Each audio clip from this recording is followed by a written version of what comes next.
Google has done it again. They have suspended your Google business profile, and you didn't do anything wrong. But here's the truth, 90% of suspensions happen because of just small mistakes you probably made and not fraud or somebody trying to hack your account. And if you don't set up your profile the right way in 2026, it's only going to get worse for you. So in this video, we're going to go over the 7 common triggers that cause suspensions with some real examples, the right way to set up your Google business profile so it passes Google's 2026 verification checks, and the exact step-by-step reinstatement plan to get your profile back fast if you're suspended. So whether you work from a shop or an office or even at home, this is the most up-to-date guide based on Google's newest rules for 2026. So let's jump right into the video. Now, I know it's super annoying when your profile gets suspended, especially if you haven't done anything wrong, or you're already ranking really high, right? And you got a lot of traffic coming in, and you're potentially gonna lose out on business when this is down. So it's very frustrating, so I get it. It's not something you wanna deal with as a business owner. But Google is not really necessarily targeting your company because it feels that way. They are protecting customers, right? That's their number one source of revenue. I know you'll say, well, people that pay money, but no, when customers have a good experience, they keep coming back to the platform. Therefore, they make them happy first over businesses, right? But here's their goal. Their goal is to verify real physical businesses, okay, that are serving real customers. And between 2024 and 2026, updates have added stricter video verification, duplicate profile scans, and of course, proximity spam filters, meaning people that are close to your business. And making sure that people aren't spamming something close to your business, right? That's the big thing there. And the suspensions often happen from just small setup mistakes, all right? So what happens is, yes, you make a mistake, you accidentally put out a piece of content on there that's wrong, or an update that doesn't follow their guidelines, or you post a photo, or you make a change to your profile that doesn't align with everything else that Google sees online, then it auto flags it, and then goes into suspension, right?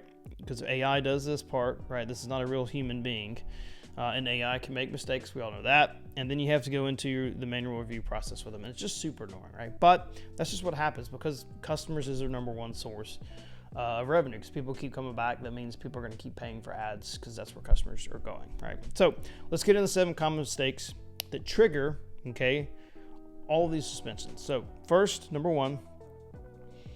Using a home address incorrectly. So what do we mean? If you're a home-based business, they can be verified only if they hide their address and list as a service area instead. Now, showing a home address publicly equals typically an automatic risk flag. Now, there are things you can do to get around this. Not saying you should always follow guidelines, but we at Presto Media, we work out of a home office, and we were able to put up a sign for 24 hours and do verification because that was the only thing that they were left to verify our business. And we did it in the video verification, and it worked. We also got called from the zoning board saying we couldn't have the sign up, which is fine. We weren't going to have it up anyway. But that being said, we were able to do that, and they verified our business. Now, I don't know if that you would say that's a good thing, bad thing, skirting the rules, but essentially that's part of the rules is that. But now we also use that as a home office. We also bring in clients in here where we can shoot video content. We also shoot social media. We shoot this YouTube video in our studio. So all this stuff happens in here. So we legitimately use it as an address, and it's a way that clients could literally come over to the studio and shoot content for their business. So for marketing and advertising purposes and branding. So for us, right, it makes sense, but not saying it's not. So for the most time, if you have a home address, you got to hide the address and then just show a service area in which you do. But as we get into like rankings and stuff, if you look at our SEO videos, we'll put a card up on the screen on the SEO playbook. But a lot of times you just really, if you're a contractor or service-based business, you need to find an office, period. Figure that into a marketing budget. It's tax deductible, right? You can write off on your business expenses. Just make it a point to have it. Even if you don't go in there all the time, just make sure you have a point to have a home office, and this will help avoid this trigger. And also, if you put the home office in a great location, yeah, you can work on SEO to get rankings and drive more traffic organically, right? It's the best way to grow your business organically through Google. Get an office in a location where you serve the most customers, period. Okay. Common trigger number 2. Virtual offices, UPS stores, PO boxes. So Google will explicitly ban virtual offices, mail centers, co-working spaces, unless you have staff that are there during stated business hours. So like you got to have staff there. If you do a co-working space, which you still need to have a sign that shows, that's advertised out front, that your business is in that location. So that's something you got to think about. There's a place down the corner from our house, down like a couple miles away, that literally is an office location, and there's a bunch of signs like stuck around the office building that I know for a fact it's used as a office for Google Business Profile, because they have contractors, they have all kinds of people in there. Basically, they rent the office out, put the sign out front, say they do business there, and it's in a great location, great service area. And I know 100% that's what it's for. But they do that, and that gives them an office with there, and then somebody's got to be answering the phone during that time. But now, when you do these virtual offices, or try to do these as a location or PO boxes, they're going to trigger fake locations, flag it with an instant suspension. So just don't even start. Right? Don't even start. All right, common trigger number 3, inconsistent NAP.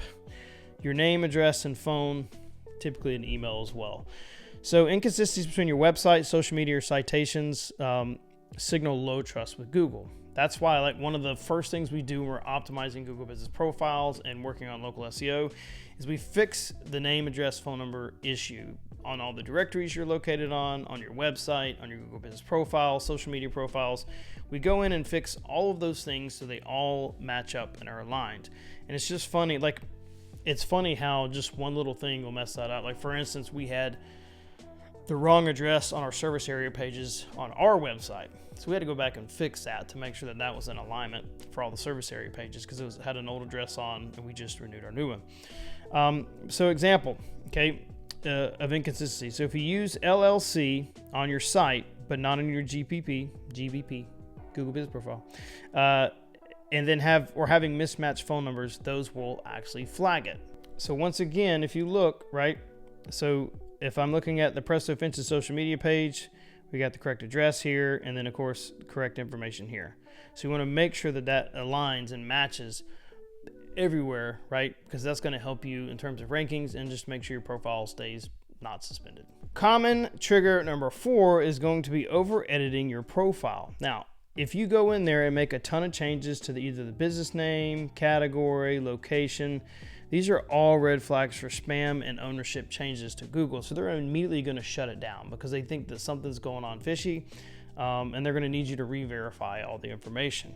So if you're editing, it can often trigger automatic reviews. So if you're like, oh, I'll make an edit today, and then 2 days later, I'm going to make another edit because this one just got approved, and now all of a sudden I got to do a verification, bam, I'm flagged and spammed. Okay. So if you're making edits, especially to business name, your category, or location, like if you're making any of those, especially location and business name, you're more than likely going to have to re-verify regardless. So just be ready for that. They may not suspend it, but they may ask for verification. So like example, when I moved homes a year from last year, we had to re-verify our business. Well, when I set up the first one, right, we didn't have to do like a at-home verification. But then this time, right, it's, years later after setting up the first one, we now had to be more strict. We had to do video verification. So just keep in mind, if you change your address, they're going to make you do a video verification. So be ready that when you make that address change, to have all of your, and we'll talk about this later, have all your documentation in place, be ready to do a video review, all the stuff you need to verify the new location. So keep that in mind. But the more you edit stuff on your profile and do it really, I would say, like subsequently, I can't speak, multiple edits in a row, they're going to eventually flag your profile thinking somebody's in there messing around. Okay. Now, common trigger number 5, upload wrong photos or content. Now, Google scans all photos for text, overlays, documents, faces, and sensitive content. So if you're uploading things that look like contracts, invoices, price sheets, or anything promising discounts, can be flagged as deceptive or private data. Stock photos or images also at risk of removal if detected. So what you want to post out is project photos, okay, crews at work, before and afters, job site branding, trucks, teams like that. And, a couple example ones here. Yes, I know this is stock, but you get the idea. We had a local company, they found our business, Presto Media, on ChatGPT because they were figuring out why their Google Business Profile got suspended. So they called our company, and we basically found out. I asked them, tell me everything you changed. And what happened was they didn't realize they made this happen. So they signed up for GoDaddy that automatically sent out social media posts for them. And what happened was they're also sending it to their Google Business profile. So this was a credit repair company, and what happened was with credit repair, like, you can't make any promises. You can't really use data, right? In the wrong way. So one of the posts they sent out looked like a promise of being able to fix credit scores at a certain level, or a promise of whatever. So we dug into there, realizing that was the problem. So we gave them this step-by-step program that we're going to go over in this video, and 5 days later their Google Business profile was reinstated because of that small little error that they made. So keep that in mind when you're posting out content on there, doing updates, things like that. Make sure that you're following the guidelines they ask, because it gets real tricky when you talk about things like financing, or things like anything financial, right? Anything that looks like a promise financially that you can't make. So just keep that in mind. That just goes with anything. All right, common trigger number 6. Duplicate of overlapping listings. So in the HVAC and plumbing space, a lot of these companies will put in multiple Google Business profiles in all these little cities and all these offices, but they will put the same website or phone number on there, right? And the reason they do this is because for things like emergency type services like garage doors and HVAC and plumbing, you want to show up when people are searching because they need somebody now, right? So it makes sense for them to do those types of things. But what people make the mistake is they'll put an office and then they'll put the same website and the same phone number, and you can't do that. They just see that as overlapping listings. So they only allow one profile per real location. It's kind of small. Multiple listings use the same phone number, same website, same business can trigger duplicate detection, which happens almost 99% of the time. Listings pinned from the same address or identical services areas also get auto flagged, right? And the duplicates lead to merged soft suspensions or full suspensions. So keep that in mind when you do this. So the way to prevent it, okay, is one Google Business profile per physical location. You should have physical locations. Use service areas, not multiple profiles. Never reuse the same phone number URL for different locations.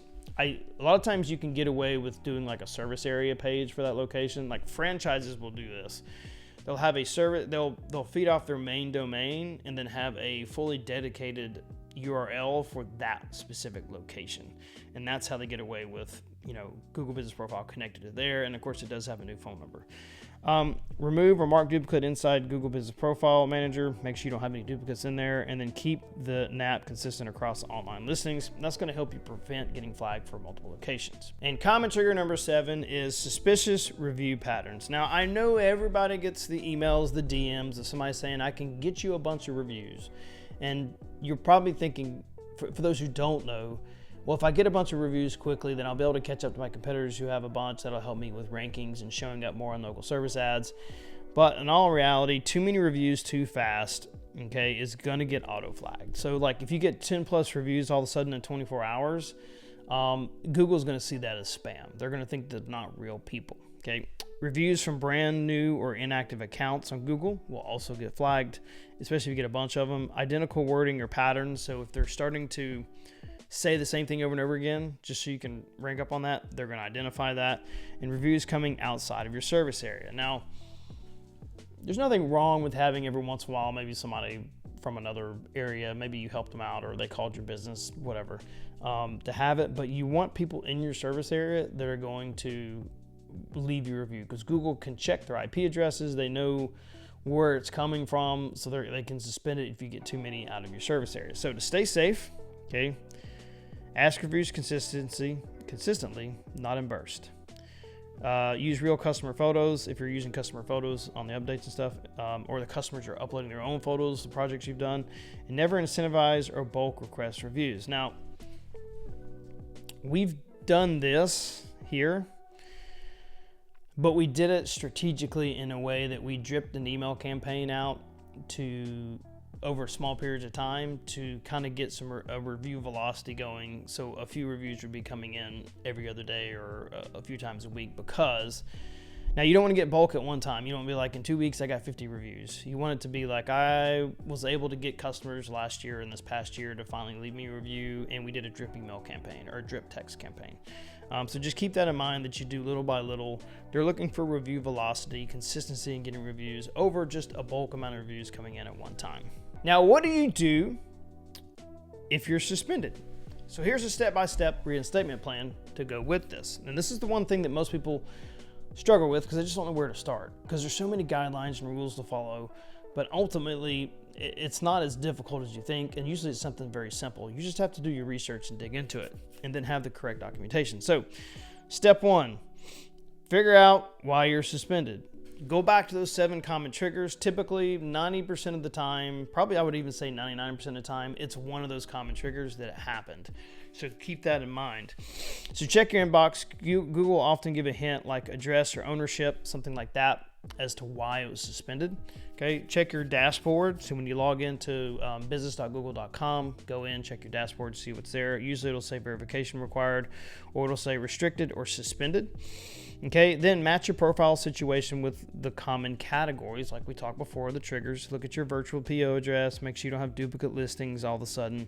Your name, phone number correctly match, and you're not keyword stuffing or putting in wrong content, right? And keyword stuffing, what we mean by this, like trying to stuff all these keywords like roofing contractor in, Birmingham, Alabama, doing new roof installations for customers in the, you know what I mean? Like you're just repeating yourself over and over again. It doesn't sound like a real sentence or like a real update that you're doing on your Google Business Profile. Now, the most important part of this step, I'm gonna bring it up real big here. Do not make any major edits yet. Gather proof first about what happened. That is the number one thing. Don't just start editing stuff and try to figure out what it is. Figure out exactly what they're asking for and gather the proof first that you need to re-verify your account to get it out of suspension or out of restriction. Then step 2, go on down the path here.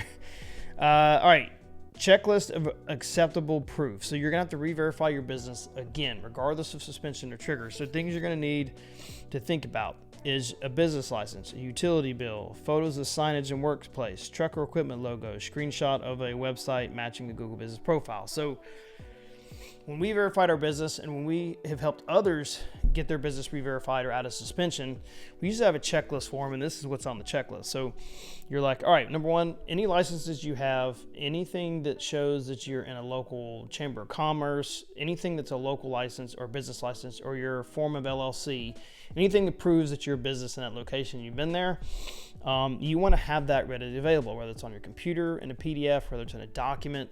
You need to have all of that. Okay. Second, a utility bill. All right. If you have a bill going to the location, office location you're in, have it ready. Just once again proves that that you're in that location. Next, photos of signage and workplace. You need to be able to, you're going to have to do a video verification. Happens all the time, majority of the time.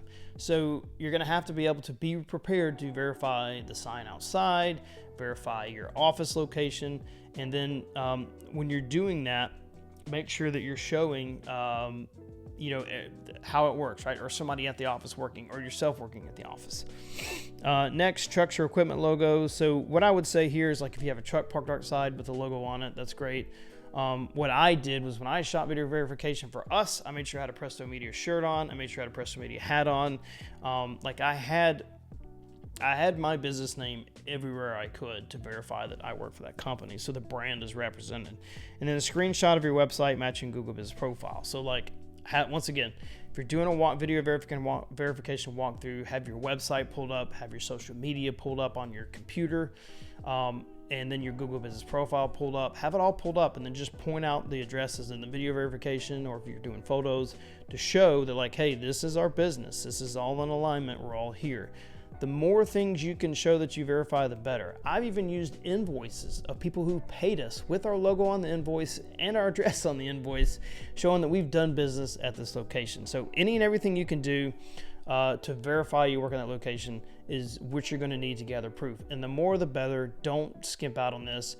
Make sure you have this ready. All right, step number 3 is actually submitting the reinstatement form. Now, you're going to have 60 minutes to finish and complete this. So when you're ready to commit to it, you have all your proof, you figured out what the problem was, you need to be ready to do this within 60 minutes. So here's what you're going to need to include in the Google form. Your exact business name. Let me get this a little bit bigger. So it must match all your signage, documentation, your correct business address, your primary phone number must be active and reachable. Okay, business category, make sure it's the #1 category that you choose. All right, if you're a HVAC company, make sure it's HVAC. If you're roofing, it's roofing. Your website URL, once again, your name, address, phone number needs to match into everywhere else. Detailed explanation of what happened. So example, our address was listed publicly, but we operate as a service area business. We corrected it. Okay, you made the change. And the confirmation that you follow the guidelines. Okay, when you go to this point, and this is the link that you'll submit it from, I'll put this in the video below so you can click on it, be easy to find it. And then when you go to fix it, right, is you're going to show up to this screenshot here, and this is where it's going to take you to, so you can get help, either further more detail from it. You can watch this video. This is a great video. It really honestly gives you all the information you need. And before you submit an appeal, check out the guidelines, make sure you're doing it. And then right below this, we'll have the link to press to get started with your verification process. All right, step 4, what happens next? So obviously, 1, you got suspended, so you submit the reinstatement, and then usually it goes under review for 3 to 5 days. They may come back and ask for like a manual verification through a video or email. And then of course we get everything restored after, typically it's been 5 days almost on the nose for everybody that we've helped with this. So keep that in mind, usually about 5 days to get everything back up to par. So make sure that you have all your stuff ready to do that. Okay. Step 5. So to prevent future suspensions, after reinstatement, your profile is placed in a heightened review period. Okay, so any sudden changes or true inconsistencies can trigger another suspension with longer reinstatement delays. Okay, so this means next 30 to 90 days are critical, that honestly you don't make any changes to your Google Business profile. So here are the best practices, right, to keep it out of suspension here. So number 1, keep your core info stable. So after you've done a reinstatement, that 30-day freeze rule, don't make any big changes. Okay, so do not, under any circumstance, change the following for at least 30 days after a reinstatement. So 1, your business name, 2, address or service area, your primary category, phone number, and your website URL. Most important, you don't make any changes. Even if they're wrong, don't change them. Okay, it's just gonna make it worse for your business. Be patient, you gotta wait it out, okay? These are Google's top spam signals. Any of them triggers auto verification and then usually means another suspension, okay?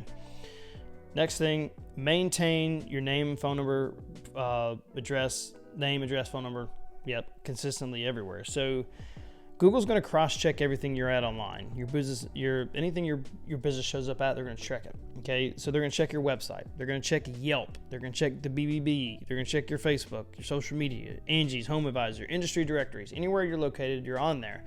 That's why the #1 thing, like when we're doing local SEO for clients and we're optimizing profiles, the #1 thing we do and the #1 thing we check is your name, address, phone number accurate across all of these profiles? And if it is, then, or if it's not, then we go through and that's the #1 thing we focus on and change within the first month or 2 months of a local SEO campaign. So keep that in mind. That's how important it is it's one of the first things that we actually fix and check for. Make sure they match exactly. Even small differences like LLC or INC or missing dashes in the phone number can hurt your trust signals with Google. And that's what it's about. Google's got to trust you before they can send you to customers for their customers to actually trust you as well. Okay. Build a steady natural review velocity. Okay, you hear the word review velocity a lot, or if you listen to marketing people, we use that a lot. So you don't want 10 reviews in one day. You don't want reviews from out of the state, and you don't want reviews from brand new Gmail accounts. Okay. Instead, you're going for like, maybe 2 to 5 reviews a week. You want it spread across real customers you've actually helped and include job details if you can. Google loves when you specify things. Google loves it when people put details about the project in their reviews. So a lot of times you can kind of help people along. People like, hey, instead of saying things like, do you mind leaving a 5-star review? It's when you finish a project, you put in your process where you're like, hey, look, do you mind providing feedback about your experience in detail on Google. Do you mind doing that? And then usually they'll do it and they'll be a little more detailed about it. And when you ask when the job is done and they're the happiest, typically that's when you're gonna get the best reviews. And Google absolutely loves it, especially if they can include things like location, like very specific, not like Birmingham, Alabama, but Pelham, Alabama, or not like, you know, Atlanta, Georgia, but Woodstock, Georgia, right? Something very specific. Okay, steady reviews equal high trust, which equals lower suspension risk, what equals more money for you because you're going to get more customers. Next thing, and this is a struggle for most people, is keep updating your Google business profile like you're a real business, like you're in business. Google wants to know that you're in business. To post weekly finished jobs, before and after photos, FAQs, if people ask a question on there, answer it, right? Seasonal tips, the things to think about depending on your industry. That's helpful. Team photos, short videos, upload new projects monthly. You know, if you're posting once or twice a week an update or a new project, that's great. And add Q&A responses regularly as people ask, okay? Why is this important? Inactive profiles are most likely auto-reviewed during algorithm sweeps. So if they see that you're not actually staying on top of it, they're going to sweep it, realize that I don't even know these people in business anymore, and they may flag it for suspension or restriction or whatever it may be. Next part is maintaining verifier proof at all times. So this will be hugely helpful for you is if you keep all of the things you need to verify your business on hand at all times. Maybe even create a folder either on your desktop or a physical folder in your office that literally says Google Business Profile Verification Folder. And you have copies of everything you need inside of there in that folder. So you can always have it on hand. So if something does happen, you can quickly figure out what happened, what was the process, what got my account flagged, and then boom, I can go right into the verification process and get it back up faster. So keep it on hand. So if they ever ask again, you're ready in minutes and not days, trying to like thumb around and find all this information you need in copies of updated copies of everything in business license, utility bill to be able to re-verify your account. Next thing is to respond to every customer signal. That means any reviews, make sure you're responding within 24 hours. Okay. That's big, it's impactful. Answer any Q&A questions fast. So if somebody asks a question right on your Google Business Profile, go in there and be able to answer that because other people are probably gonna have the same question. Always mark jobs as complete or update hours when appropriate. So especially if you're doing things like local service ads. When you tell people like on local service ads that you booked the appointment and you close the job, whatever, when you update those things, Google sees that as a signal. It's like, I'm going to send you more people like this, right? Because they want you to keep paying for advertising and they want you to keep having a great experience. And if you're providing people a great experience with reviews, they're going to keep sending people to you. It's a whole flow, right? I would say keep messaging turned on, and your responsiveness shows Google your business is alive and real. That's what they want to know. They want to know that you're actually in business and you're actually doing business and you're a real business because they don't want to send customers to you if you're not doing any of these things. And last thing, and we talked about this as one of the common triggers, is avoid over editing. And this is where pretty much most every contractor screws up. And the reason why they screw up is because they're like, man, I'm trying to do SEO on my own, or I'm trying to rank on my own, and I'm listening to this guru and this person and that marketing person. I'm like, oh, I got to change this and change that. And something didn't happen instantly. I already get a bunch of leads. And they freak out. Okay, you can't do that. You can't do it. Setting up your profile is simple. Obviously, name, address, phone number is correct. Your services are correct. Your primary category is the primary service that you offer. So if you're a roofing contractor, but you offer siding, windows, and gutters, roofing is your primary bread and butter. Make sure roofing is your primary category. It's that simple. Don't change it seasonally. Like, oh, in the winter we do more, maybe we do interior remodeling or we do like windows or something, right? Don't change your primary category. There are other ways to get more leads in the door. Don't do that, okay? So avoid repeatedly editing your categories, your descriptions, your service listings, and hours unless they sent you an email asking you to update like, hey, are you open Memorial Day, right? Or are you open 4th of July? Typically you want to make sure that those are updated so your addresses, your time of being open is correct. Keep edits maybe 2 to 4 weeks maximum. Okay, don't make a ton of edits and changes.